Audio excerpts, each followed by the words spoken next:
하나님의 말씀입니다.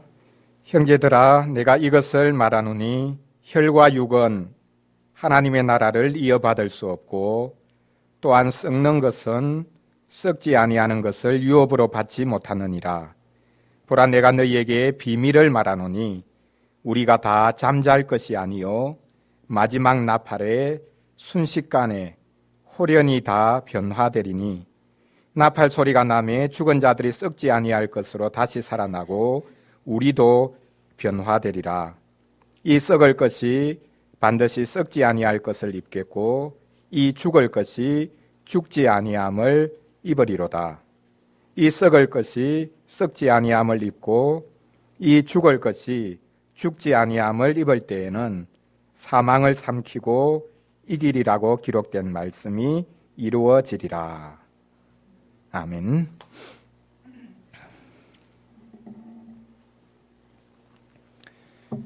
변화를 꿈꾸는 이들이 많습니다.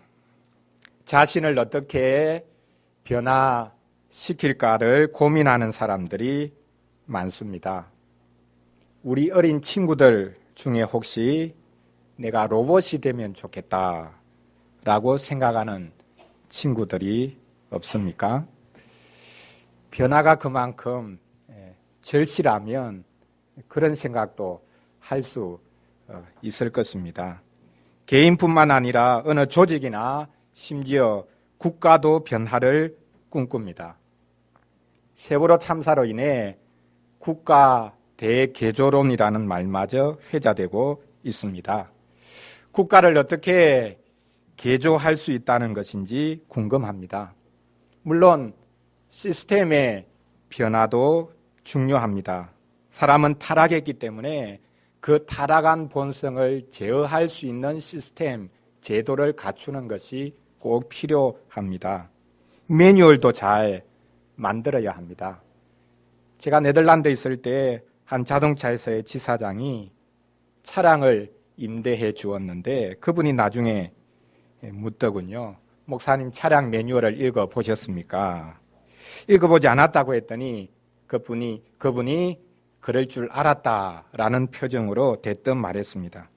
저는 한국 사람들 중에 매뉴얼을 읽어보았다라고 말하는 사람을 지금까지 한 번도 만나본 적이 없습니다. 그럴 줄 알고 물어보았던 것입니다. 우리는 매뉴얼을 만들어 놓고는 절대 보지 않습니다. 그것은 사람들에게 보여주기 위한 전시용 문서에 불과합니다. 매뉴얼도 중요하고 시스템도 중요합니다. 하지만 그것을 보고 운영하는 사람이 바뀌지 않는 한 진정한 변화는 불가능합니다. 사람만이 희망이다 라는 말처럼 우리 한 사람 한 사람이 뼈를 깎는 변화를 꾀하지 않고서는 어떤 변화의 방책을 내놓아도 소용없습니다. 오늘 본문에서는 마지막 날에 있을 변화를 보여주고 있습니다. 우리 인생이 기대하는 모든 변화의 결정체라고 할 수 있습니다. 사람 자신의 전적인 변화입니다. 양적인 변화가 아니라 질적인 변화, 새로움입니다. 그런데 그 변화가 너무나 급작스럽게 이루어질 것이라고 말하기 때문에 과연 이것이 현실적으로 가능할 것인가 의구심이 들기도 합니다. 극적인 변화, 그것도 단 한순간의 변화가 가능하다고 힘주어 강조하면 왠지 모르게 미심쩍습니다. 사교적인 미혹과 정치적인 구호에 불과한 것처럼 느껴져 그런 말을 하는 이들에게는 실눈을 뜨고 바라볼 수밖에 없습니다. 사도 바울도 허튼 소리를 한 것일까요? 아닙니다. 사람의 이 궁극적인 변화는 예수 그리스도의 부활을 통해 이미 확보되었기에 일어날 일입니다. 오늘은 이 본문을 가지고 마지막 날의 변화는 전적으로 새로운 변화이다 라는 주제로 말씀을 나누고자 합니다. 세 가지를 살펴보려고 합니다. 첫째로는 이 변화가 하나님의 나라를 유업으로 이어받기 위한 변화임을 살펴보겠습니다. 둘째로는 이 변화가 하나님의 능력으로 인해 주어질 변화임을 살펴보겠습니다. 마지막 세 번째로는 이 변화가 필연적이다, 반드시 있게 될 일이다 라는 것을 살펴보겠습니다.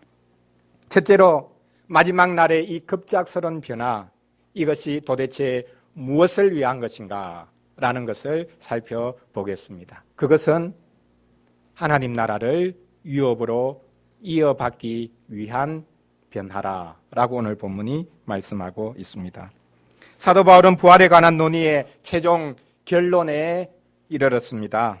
앞에서 논의했던 모든 부활 논의를 요약하는 선포를 오늘 본문 50절에서 외치고 있습니다. 형제들아, 내가 이것을 말하노니 혈과 육은 하나님 나라를 이어받을 수 없고 또한 썩는 것은 썩지 아니하는 것을 유업으로 받지 못하느니라. 바울은 혈과 육은 하나님 나라를 유업으로 이어받을 수 없다고 말합니다. 혈과 육은 쉽게 말하면 피와 살이라는 말인데, 이 피와 살, 즉 육을 가진 인간 존재, 이 혈과 육은 전통적으로 육을 가진 사람을 가리키는 유대적인 표현 방식입니다. 그 다음에 썩는다라는 표현이 나오는데, 이 표현은 사람을 영육으로 완전히 나누어 버린 헬라적인 표현입니다. 이처럼 지금 사도 바울은 유대적인 표현 방식과 헬라적인 표현 방식, 그것을 동시에 사용해서 현재의 육적인 사람이 겪게 될 변화, 마지막 날에 겪게 될 그 놀라운 변화를 말하고 있습니다. 혈과 육이 하나님 나라를 이어받을 수 없고 썩을 것이 썩지 않아야 하는 것을 유업으로 받을 수 없다고 말한다면, 사도 바울은 지금 사람의 몸을 죄악된 것으로 생각하고 있는 것이겠습니까? 우리는 우리의 몸을 죄악시해야 되겠습니까? 우리는 우리의 몸을 종종 굶겨야 하겠습니까? 요즘 사람들은 하도 잘 먹다 보니까 종종 굶어야 할 수도 있습니다. 정도가 지나쳐 우리의 몸이 죄악된 것이라고 생각해서 자기 몸을 학대하고 또한 금욕하는 경우마저 있습니다. 그런데 지금 바울이 몸을 정죄하고 있는 것이 아닙니다. 혈과 육은 단순히 눈에 보이는 사람의 몸을 가리키는 것이 아니라 타락한 우리의 인간성 전체를 가리키는 말입니다. 타락한 사람의 모습으로는 하나님 나라, 그 영광스러운 나라를 받을 수 없다는 것입니다. 그렇습니다. 사람의 현재 모습으로는 하나님 나라를 온전히 받을 수 없습니다. 현대 과학 기술이 너무나 발전하여 우주선을 쏘아 올리고 있습니다. 우주에 다녀온 이들을 다 인터뷰한 어떤 작가의 말에 의하면 우주에 갔다 온 이들은 한결같이 자기는 예전과 전혀 다르다. 예전과 이제는 결코 같아질 수가 없다라고 고백한다는 것입니다. 그만큼 우주에 다녀왔다는 것, 그 우주에서 자기가 살던 지구를 보았다는 것, 이것이 그 한 사람을 얼마나 놀랍게 변화시킬 수 있는가라는 것을 보여주고 있습니다. 왜 아니겠습니까? 얼마나 굉장한 경험이겠습니까? 그래서 다 우주에 가고 싶어 하는지 모르겠습니다. 그렇다고 하더라도 사람이 하늘에 살기에 적합한 사람이 되는 것, 하나님 나라에 적합한 사람이 되는 것, 그것은 전혀 다른 문제입니다. 마지막 날의 부활은 그리고 그 날의 변화는 하나님 나라에 들어가기 위함입니다. 하나님의 통치가 궁극적으로 임할 나라가 오고 있습니다. 온 우주에 하나님의 나라가 세워질 그 날이 오고 있습니다. 하나님은 그 날을 위해 신자를 준비시킵니다. 신자의 몸도 그 날을 위해서 준비되고 있는 것입니다. 하나님 나라라는 말이 막연하게 들립니까? 그 나라를 유업으로 이어받는다라는 말이 막연하게 들립니까? 이스라엘 백성들, 그들의 경험을 우리가 한번 생각해 볼 필요가 있습니다. 우리가 알듯이 이 유업이라는 말, 이 말은 이스라엘 백성들이 가나안 땅에 들어가서 각 가족별로 받은 할당받은 땅, 그것을 유업, 즉 기업이라고 불렀습니다. 바로 그 말을 지금 사도 바울이 사용하고 있습니다. 이스라엘 백성들이 가나안 땅에 들어가서 그 땅을 차지했던 것 한번 생각해 보십시오. 그들은 광야 여정을 통해서 새로운 사람이 된 이후에 가나안 땅에 들어갔습니다. 그래서 우리 찬송가에 보면 요단강 건너서 만나리, 장례식 때 이 찬송을 부르는데 요단강 건너는 것을 죽음을 경험하는 것으로 그렇게 비유하기도 합니다. 하나님의 백성들은 광야에서 혹독한 경험을 했습니다. 하나님께서 매일마다 자신들의 양식이 되어 주셨음을 그들의 피부로 느꼈음에도 불구하고 그들은 그것을 제대로 고백하지 못했습니다. 그래서 광야 제1세대가 다 쓰러지고 난 다음에 하나님께서는 광야에서 새로운 세대를 일어나게 하시고 그들이 부흥을 경험함으로 가나안 땅에 들어갈 수 있었습니다. 하나님께서는 이렇게 자기 백성들을 새롭게 하셔서 40년 동안이나 혹독하게 그들을 훈련하시고 새롭게 하신 이후에 이 약속의 땅 가나안을 선물로 주셨습니다. 하나님의 나라는 새롭게 변화된 주의 백성들에게 주어진다라는 것, 이것은 예수님께서 이미 말씀하신 바이기도 합니다. 지난 주일에 우리가 살펴보았듯이 예수님은 사내들인 공의회의 회원이었던 니고데모에게 이 사실을 분명히 밝히셨습니다. 사람이 물과 성령으로 거듭나지 아니하면 하나님 나라에 들어갈 수 없느니라. 육으로 난 것은 육이요 영으로 난 것은 영이니 내가 내게 거듭나야 하겠다 하는 말을 놀랍게 여기지 말라. 바람이 임의로 불매 내가 그 소리는 들어도 어디서 와서 어디로 가는지 알지 못하나니 성령으로 난 사람은 다 그러하니라. 예수님도 헬라 사고방식에 젖어서 영과 육을 나눈 것이겠습니까? 아닙니다. 예수님은 이 세상에 속한 자들이 아닌 자신이 오셨던 바로 그 하늘나라로부터 태어나는 자들에 관해서 말씀하고 계십니다. 신자가 부활하게 될 그 날에는 바로 이 하늘나라를 선물받게, 유업으로 이어받게 될 것입니다. 이 세상 나라를 유업으로 이어받는 것도 대단한데 어떻게 하나님 나라를 유업으로 이어받는다 상상이나 할 수 있겠습니까? 한 나라를 경영하는 것도 힘든데 어떻게 하나님 나라 온 우주를 경영한다 상상이나 할 수 있겠습니까? 이것이 바로 부활로 말미암아 일어나게 될 일입니다. 신자는 그리스도와 더불어 하늘나라에 들어가게 될 것입니다.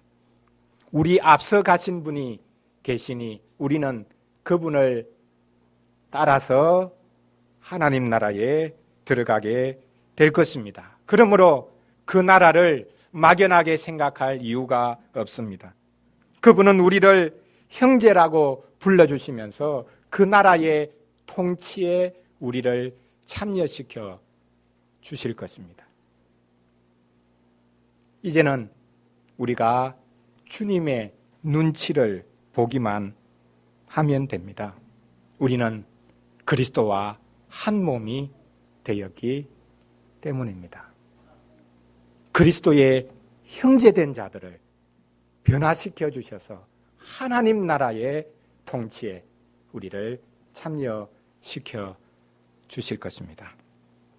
둘째로 이 마지막 날에 변화가 어떻게 가능한가라는 것을 살펴보겠습니다.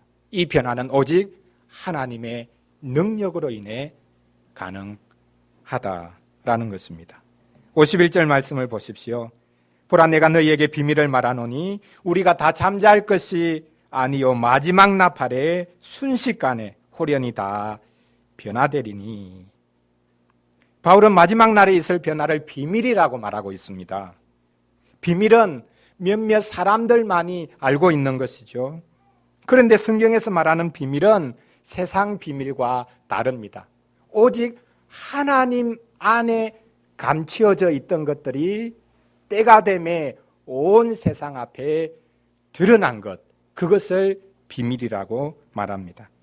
성경에서 말하는 비밀은 그리스도를 통해서 나타난 비밀입니다. 그리스도를 통해서 하나님의 비밀이 온 세상 가운데 선포되었습니다. 그러므로 교회에는 비밀이 없습니다. 예수님이 다 드러내셨기 때문입니다.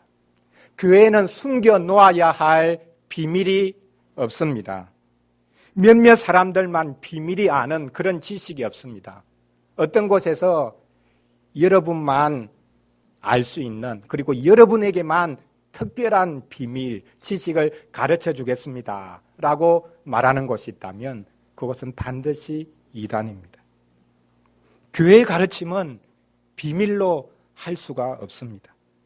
뭔가 신비하고 비밀스러운 것을 알려고 하는 것, 그것이야말로 자신의 욕망에 기인한다는 것을 알아야 할 것입니다. 예수 그리스도께서 밝히 모든 비밀을 드러내어 주셨는데 무슨 다른 비밀, 다른 신비한 것을 찾으려고 하는 것입니까? 바울이 말한 비밀은 마지막 날에 있을 나팔 소리에 관한 비밀입니다. 마지막 날에 나팔 소리가 나면 순식간에 다 변화된다고 합니다. 누가 나팔을 분다는 말이겠습니까? 우리는 흔히 생각하기를 천사들이 나팔을 불고 그러면 예수님께서 그 천사들의 나팔 소리와 함께 이 땅에 재림하실 것이다 라고 생각합니다. 그때 죽었던 자들의 몸이 일어날 것입니다. 하늘로 갔던 영혼들도 그 소리를 듣고 이 땅으로 내려와서 살아난 자들의 몸과 함께 결합할 것입니다. 나팔 소리가 온 세상을 깨웁니다. 마지막 날에 진짜 천사들이 나팔을 부는 것일까요? 지구 구석구석까지 들리는 나팔 소리라면 그 소리가 얼마나 커야 하겠습니까? 얼마나 섬찟하고 경악할 만한 소리겠습니까? 데살로니가전서 4장 16절에 보면 바로 이 나팔 소리를 말하고 있습니다. 주께서 호령과 천사장의 소리와 하나님의 나팔 소리로 친히 하늘로부터 강림하시리니. 하나님의 나팔 소리라고 말하고 있습니다. 이 나팔 소리가 무엇이겠습니까? 옛날에는 나팔 소리라고 하면 종종 전쟁을 연상했습니다. 그것처럼 마지막 날에 불려질 이 나팔 소리는 전쟁을 상기시키는 것이겠습니까? 온 세상을 깨우는 이 나팔 소리는 하나님께서 세상을 향해서 선전포고하는 소리겠습니까? 영원할 것 같던 세상이 이제 끝에 이르렀습니다. 하나님을 대적하는 이들이 하나님께 무릎을 꿇게 될 것입니다. 죽으면 모든 것이 사라져 없어져 버리죠. 그래서 다 묻혔다고 생각했던 것들이 하나님 앞에 드러나는 날, 그것이 나팔 소리가 나는 날입니다. 그날에는 숨김없이 드러날 것입니다. 하나님께서는 이 세상 사람들의 모든 행실을 다 드러내기 위해서 나팔을 부실 것입니다. 온 세상을 한자리로 불러 모으시기 위해 이 나팔을 부실 것입니다. 우리는 이 나팔 소리를 구약 성경에서 확인해 볼 수 있습니다. 하나님께서 이스라엘 백성을 출애굽시키신 후 시내산으로 인도하신 후 그 시내산에 강림하십니다. 그때의 모습을 모세는 다음과 같이 기록하고 있습니다. 셋째 날 아침에 우레와 번개와 빽빽한 구름이 산 위에 있고 나팔 소리가 매우 크게 들리니 진중에 있는 모든 백성이 다 떨더라. 모세가 하나님을 맞으려고 백성을 거느리고 진에서 나오매 그들이 상기석에 서 있는데 시내산에 연기가 자욱하니 하나님께서 불 가운데서 거기 강림하심이라. 그 연기가 옹기가마 연기같이 떠오르고 온 산이 크게 진동하며 나팔 소리가 점점 커질 때에 모세가 말한즉 하나님이 음성으로 대답하시더라. 하나님께서는 나팔 소리가 점점점 커져가는 가운데에 강림하셨습니다. 나팔 소리가 하나님의 강림을 이끌었습니다. 하나님께서 그 큰 나팔 소리와 함께 시내산에 강림하시자 이스라엘 백성들은 크게 떨었습니다. 두려웠습니다. 왜 아니겠습니까? 우리가 치고 번개가 번쩍이고 산 전체가 한순간에 어둠에 사라진 것처럼 보이다가 또 한순간에 빛으로 번쩍이다가 빛과 어둠이 교차하면서 온 산이 진동했으니 그 산 전체가 자기들을 집어삼키는 것 같이 느끼지 않았겠습니까? 그런데 하나님께서 이스라엘을 자기 백성이라고 불러 세우시기 위해서 친히 그 산에 강림하셨습니다. 이스라엘 백성들에게 이 날은 가장 두려운 날이었으면서 동시에 가장 영광스러운 날이었을 것입니다. 전무후무한 날, 그런 날이 이 땅에 결코 있지 않았습니다. 이 하나님의 강림 때에 동원된 것이 바로 나팔 소리입니다. 그때 들렸던 소리가 이제 마지막 날에 다시 들릴 것이라고 사도 바울이 말하고 있습니다. 온 세상에 들릴 것이라고 말합니다. 그러면 시내산 정도가 아니라 온 세상 전체가 요동할 것입니다. 진동할 것입니다. 그 소리가 죽었던 자들을 불러낼 것입니다. 죽고 썩어 온 세상에 흩어져서 분자가 되었던 것들이 다시 하나로 모여서 예전의 몸 상태로 일어날 것입니다. 나팔 소리는 하나님이 친히 이 땅에 오신다라는 것을 보여주는 상징입니다. 하나님의 능력으로 이 땅을 친히 새롭게 하겠다라는 사인인 것입니다. 다른 경고 소리들도 많습니다. 그리스 신화에 등장하는 사이렌이라는 요정 이야기를 아시죠? 요정 사이렌은 지중해 연안에 있으면서 배 사람들이 지나가는 협곡에서 매혹적인 노래를 불러댑니다.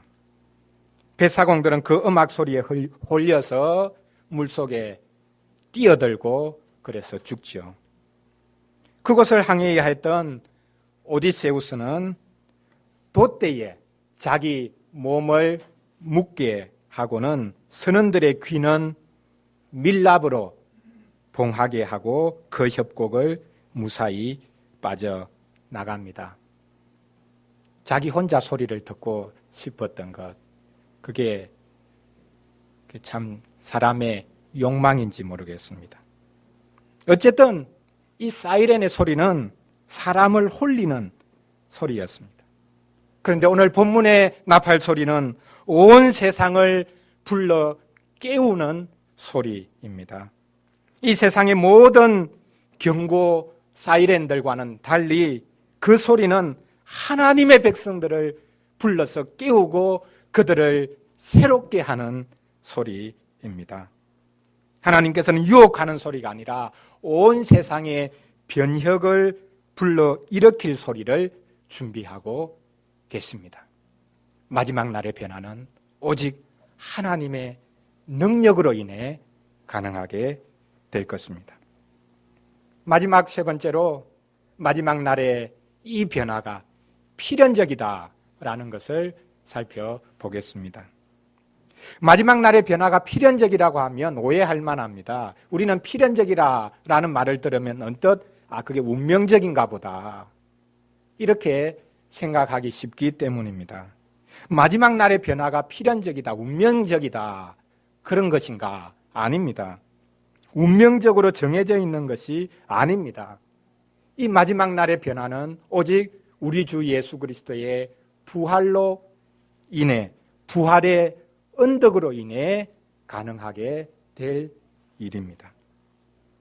51절에 보면 바울은 신자들의 죽음을 잠자는 것이라고 표현하고 있습니다. 하나님께서 그리스도를 통해 밝히신 수많은 비밀 가운데 하나가 바로 이 잠자고 깨어나는 비밀입니다. 밤에 잠자고 아침에 깨어나는 것을 무슨 비밀이라고 말할 수 있겠습니까? 이 잠자고 깨어나는 것은 신자의 죽음과 부활에 대한 은유입니다. 신자의 죽음을 잠자는 것에 비유합니다. 잠자면 언젠가는 깨어나지요. 이것처럼 신자의 죽음은 잠자는 것입니다. 아침에 아빠 엄마가 자고 있는 아이를 깨우듯이 하나님께서 마지막 날에 우리를 불러 깨우실 때에 우리는 일어나게 됩니다. 우리는 요한복음을 통해 예수님이 나사로를 살리신 사건을 잘 알고 있습니다. 죽은 지 사흘이 지났습니다. 더위가 기승을 부리는 중동 지역이었으니 시신이 벌써 냄새나고 썩어갈 시점입니다. 예수님은 처음에 나사로가 죽었다는 소식을 듣고 일부러 지체하신 후에 죽은 나사로를 향해서 그의 무덤을 향해서 찾아갑니다. 예수님이 제자들에게 말씀하십니다. 내 친구 나사로가 잠들었으니 내가 깨우러 가야 되겠다. 제자들이 이상하다고 생각했습니다. 지금 유대 종교 지도자들이 예수님을 죽이기 위해서 혈안이 되어 있는데 그 유대로 가자는 것입니다. 그것도 잠들어 있는 나사로를 깨우기 위해서 다른 사람이 깨울 수도 있는데 왜 예수님이 굳이 가서 그 나사로를 깨워야 되는가? 이상하다. 그렇게 생각했습니다.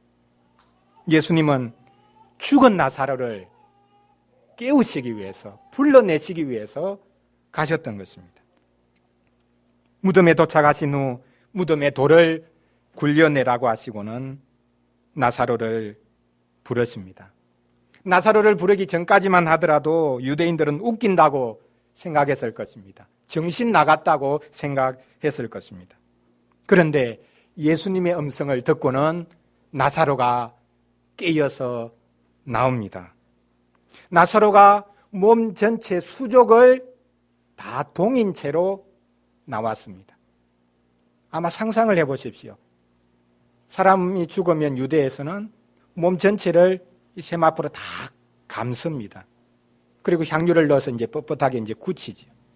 예수님이 불러냅니다. 어떻게 나왔었겠습니까?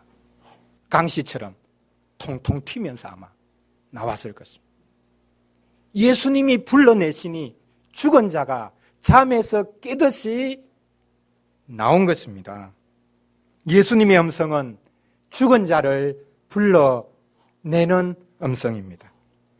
바울은 이런 깨달음이 모든 이런 깨어남이 모든 신자들에게 있게 될 것이라고 말하고 있습니다. 마지막 나팔 소리에 순식간에 이 일이 일어나게 될 것이라고 말하고 있습니다.